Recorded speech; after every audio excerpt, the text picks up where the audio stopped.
நேற்று செய்தியாளர் சந்திப்பில் ரொம்ப காட்டமான ஒரு விமர்சனத்தை வச்சிருந்தாரு. அதில் ரொம்ப ஒரு குடும்பத்தோட பிடியில் அதிமுக சிக்கியிருக்கு அப்படின்னு சொல்கிறாரு.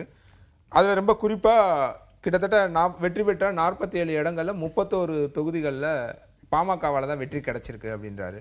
இதை எப்படி பார்க்குறது? உண்மையிலே அதான் காரணமா? அதாவது அலைன்ஸ் பொலிட்டிக்ஸில் அது முக்கிய காரணம்.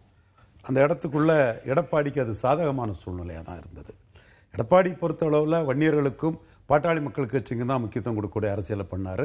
தேமுதிகவுக்கு அவர் முக்கியத்துவம் கொடுக்கலங்கிறத நம்ம கண்கூடாகவே பார்த்தோம்.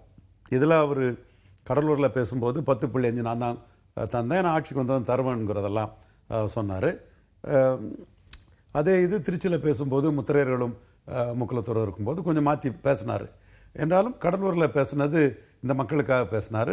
அவருக்கு கிடைச்ச ஒரு பெரிய வாய்ப்பு என்னென்னா, டாக்டர் ராமதாஸ் அன்புமணி மோதல். நம்ம இன்னைக்கு ரெஸ்ட்ராஸ்பெக்டிவாக பேசுகிறோம். அன்னைக்கு என்ன ஒரு சிச்சுவேஷன் இருந்ததுன்னா, ராமதாஸை சேர்த்துக்கிட்டு கடுமையான திமுக எதிர்ப்பை பண்ணக்கூடிய அன்புமணியை தனிச்சு விட்டுருவார் எடப்பாடிங்கிற ஒரு செய்தி ஃப்ளோட் பண்ணி விடப்பட்டது. எடப்பாடி தரப்புல இருந்து அது ஃப்ளோட் பண்ணி விடப்பட்டிருக்கோம். டக்குன்னு அன்புமணி குறைஞ்ச சீட்டுக்கு 18 சீட்டுக்கு அங்கே அக்ரிமெண்ட் முடிச்சிட்டாரு. ஆனால் அந்த தேர்தல் முடிவுக்கு பிறகு ராமதாஸுக்கு செல்வாக்கு இல்லைன்னு ஆயிடுச்சு. அது நிலைப்பாட்டில் ஒரு பெரிய தலைவர், அவரால் தான் நம்மளும் அறிமுகமானோம் தமிழ் மருத்துவர் தமிழகத்துக்கு.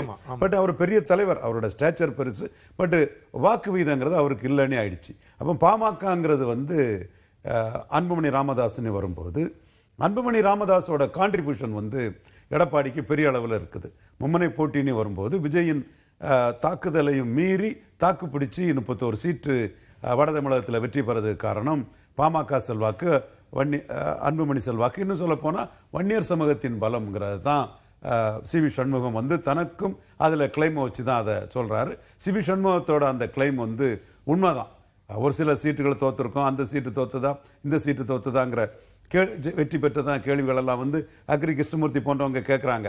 அக்ரி கிருஷ்ணமூர்த்தி அவரோட உணர்வே நான் எதிர்த்து சொல்லக்கூடியவன், அதையும் நான் மதிக்கக்கூடியவன் தான். பட் சிவி சண்முகத்தோட அந்த பார்வை, பாமக கூட்டணி தான் 31 சீட்டு, 47 சீட்டில் 31 சீட்டுக்கு கான்ட்ரிபியூஷனுக்கு காரணம் வன்னியர்களோட ஆதரவு 10.5 எடப்பாடி பழனிசாமி கொடுத்ததாங்கிறது 100% உண்மை.